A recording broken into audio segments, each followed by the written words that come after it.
What's up, y'all? It's GC Kinsey here to give all of my fellow cosplayers out there the basics on turning your favorite characters into drag queens.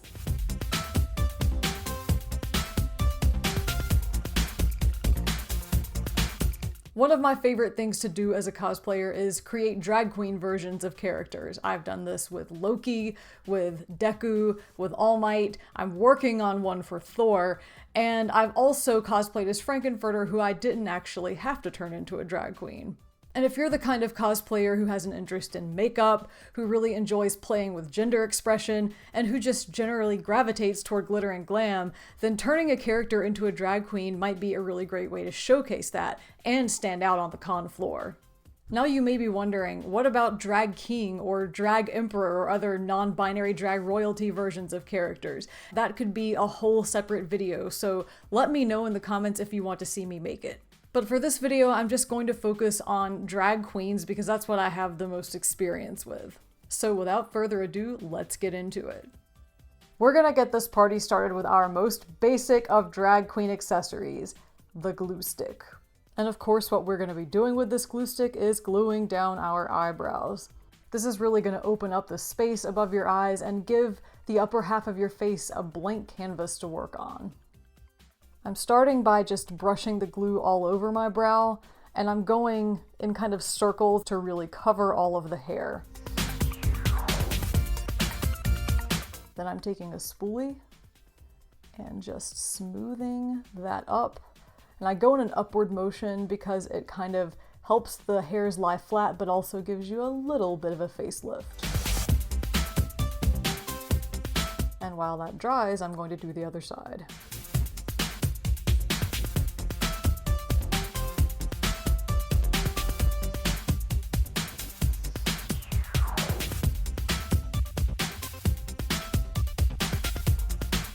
You'll know you're ready for a second coat when your first coat feels nice and dry and stiff to the touch. You don't want any more stickiness or tackiness left over. And this time, instead of going all through the hairs, you're just going to direct that second coat up along the grain. You can do as many coats as you need to. I tend to do 3 to 4. The thicker your brows are, the more coats you are likely to need. And here I'm just finishing up my third layer. You can see the goal is to try to get all of that glue as smooth as possible. You don't want any hairs poking through, and you just want a nice clean surface to work on. If you end up with any glue spots that are a little bit thick or bumpy, or if you kind of go outside of the boundaries of your brow, you can put some water on a Q-tip and just blend that a little bit more into your skin. So now that our brows are fully glued down and fully dried, we can finish by covering them with makeup. And the way I do that is by taking a Theatrical foundation in Clown White and just dabbing it right over the brow hairs. Now, if your eyebrows are much thicker, if they're much darker, if there's a lot of contrast, let's say, between the color of your brows and the color of your skin, then you may need to use some sort of a color corrector to help them be further blended in and not sort of show through. But in my case, my hair is dark brown, but my eyebrows are sort of a very pale light brown, and they're not very thick. So it's easy enough to cover them with just that white Theatrical foundation. And once I dab that foundation in, then I'm going to just follow that by dabbing on some white powder to set that. And this is going to give us a surface that we can apply our foundation, our eye makeup, and everything else on top of. And here we have the fully covered brows. So now that my brows are done, I want to move on to the next of my drag queen basics, and that is highlighting and contouring. And I'm going to show you 2 different ways to do that, one on each side of my face, and that is cream-based and powder-based. For the cream-based contouring, I am using 3 different Maron cream blend sticks, and I have one that is the color of my skin, one that's a couple of shades lighter for my highlight, and one that's a couple of shades darker for my contour. And for the powder-based approach, I am using the Highlight and Contour Pro palette from NYX. For both approaches, I'm starting out with a base coat all over my face of the Mehron Cream Blend Stick in the color of my skin. And you can actually see that it's really a shade paler. I do that just because it helps things pop a little bit more under stage lights and studio lights for photography.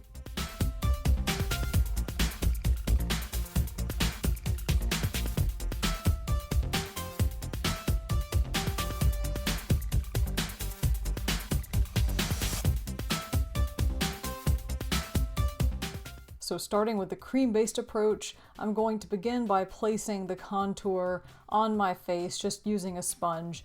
And I approach it a little bit differently than a lot of drag queens do because in my case, I am working with assigned female at birth features, so I have to do a little bit of adjustments to my bone structure. My cheek and jaw contour are straighter across and more angular rather than softer and more upswept. I don't contour nearly as far toward the center of my forehead as most drag queens do. And with my nose contour, I'm more just trying to make my nose pop than to get that very kind of fine, pointy drag nose that a lot of queens go for. And for my highlight, I'm just offsetting the contour. So I am going under the eye area all along the cheek. I'm getting the forehead, again, just really trying to, in this case, highlight my brow ridge and make it stand out more, going down onto my nose a little bit on the bridge and also on the tip. And I'm really getting a lot of highlight on my jaw under my cheek contour to make that look a lot more angular and square. Once all of the contour and highlight is applied, then I'm just going to take a sponge loaded with the original base skin tone and blend all of that out. And because this is drag, I don't blend it as much as I would blend kind of an everyday beauty makeup. I do kind of leave it a little bit more defined with a little bit more contrast in the colors. Remember that drag is all about exaggeration, so in this case you don't want your makeup to look natural, you want it to look really bold. One really nice thing about this cream-based approach to contouring and highlighting is that it's hard to make a mistake, because if you accidentally mess up, if you kind of get some highlighter or some contour in the wrong place, all you have to do is get more of the cream foundation in whatever color you want and cover it right up. On the powder side of my face, I'm just using a brush to apply the powder in all of the same areas that I applied my cream-based contour and highlight. So I start with the contour, and I'm going to put it again on the cheek, the jaw, the forehead, and the nose. One thing I do differently with powder is that instead of laying everything down and then blending, I kind of do a lot more blending as I go. And that allows me to get an idea of whether I need to continue to apply more pigment. So with powder, one of the main differences between that and cream is that you can make your powder kind of more and more pigmented the more layers that you add, whereas your cream, as dark as that is kind of as dark as it's going to go. But if you are putting on some powder and you realize, oh, that doesn't quite pop as much as I want it to, you can add another layer for some additional depth. One thing that can really enhance your highlight and contour is adding some blush, and in my case I do place the blush in that kind of more classic upswept motion, and the illusion that this is going to give is that I have these naturally more square cheekbones, but I'm applying a layer of makeup on top. And with this blush, I'm leaving it pretty sharp. I'm only blending it just a little bit because, again, this is a drag look. Alright, let's move on to the next of our drag basics, which is eyeliner pencils. And this is a tool I really like to have in my arsenal for blocking out my new eye and eyebrow shape.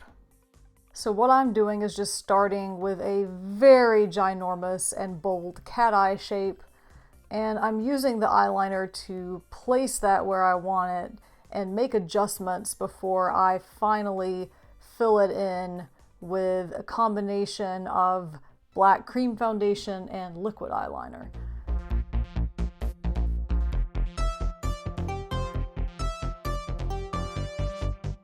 And I can do the exact same thing for my eyebrows.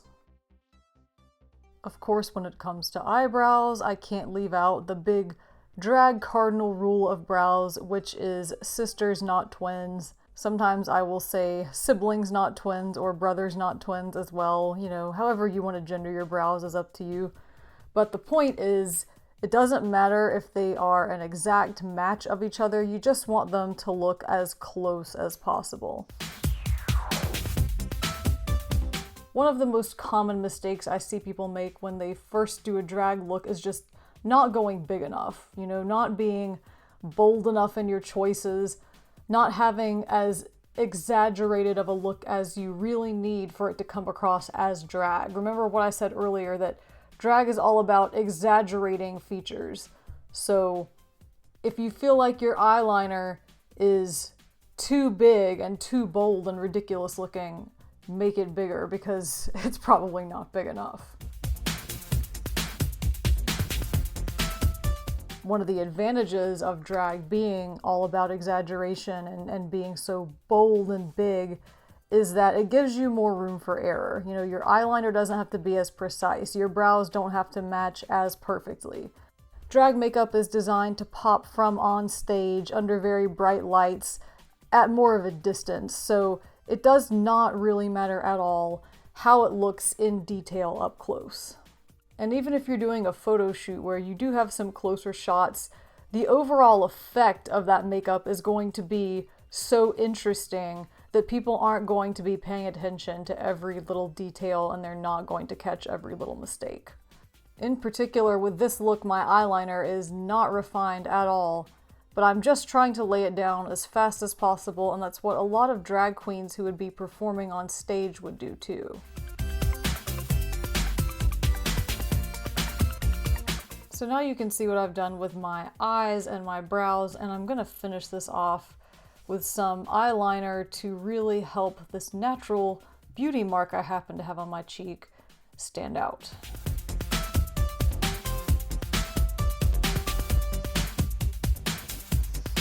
Okay, the next staple you want in your drag queen pantry is, of course, glitter. I'm starting out by coating the highlight area between my eye and my eyebrow with some glitter glue. And then once that's in place, I'm just going to dab some glitter on top with my fingertip.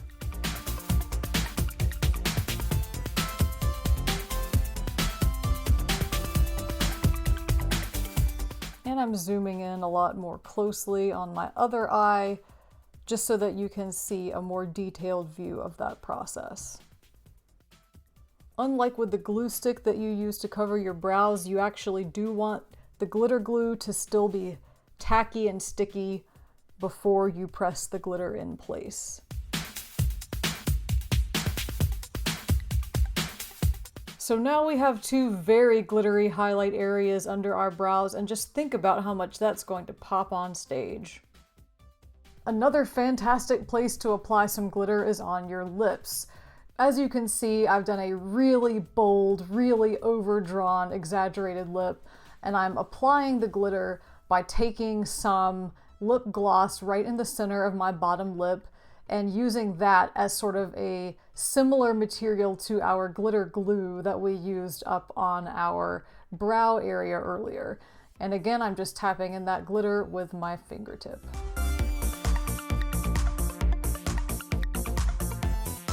Alright, the next of our drag queen basics is Pros-Aide, and this is a liquid adhesive that can be used to attach things to your skin. So I'm just taking a Q-tip and dabbing a little bit of Pros-Aide just below my eyes.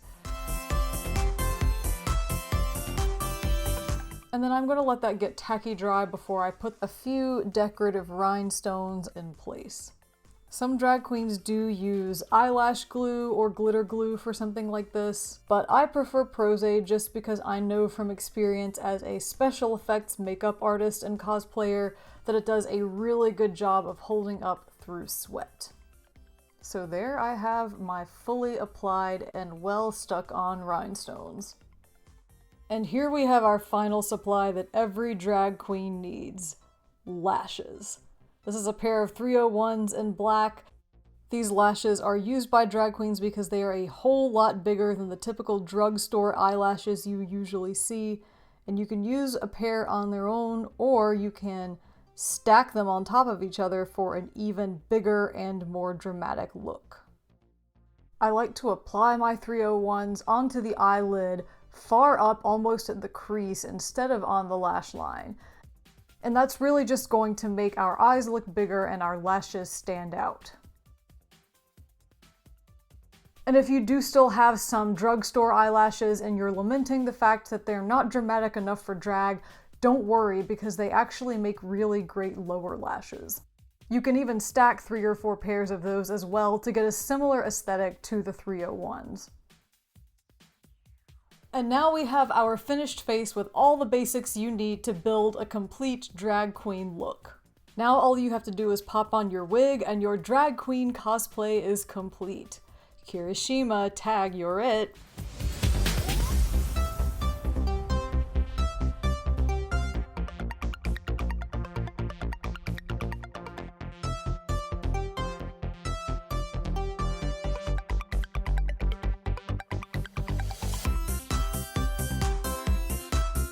Thank you so much for checking out this video. If you are interested in turning a character into a drag queen cosplay, I hope I've given you some tools to do so. I would love to hear what you thought, so if you've got any comments or thoughts to share, if you have any questions about my process or the way that I come up with my drag queen character designs, if you have done a drag queen look for one of your characters, please feel free to leave a comment below. If you want to check out some of my other videos, I have more makeup demos similar to this one with other characters I've cosplayed, including a tutorial for my Frankenfurter drag makeup. And I've got more drag looks on the way. Watch out for my Loki of Jotunheim makeup tutorial, which is going to be coming soon. In the meantime, feel free to check out some of my cosplay music videos, some of my vlogs about my experiences as a queer person, my pre-testosterone voice recordings, and more, all here on this channel. So make sure you like and subscribe so you don't miss anything new. If you want to reach out to me on other social media, I am GC Kinsey across all platforms. And with that, thank you again so much for watching. I hope you learned a lot of new stuff. I hope you're ready to bring your drag queen cosplays to life, and I will see you on the next one.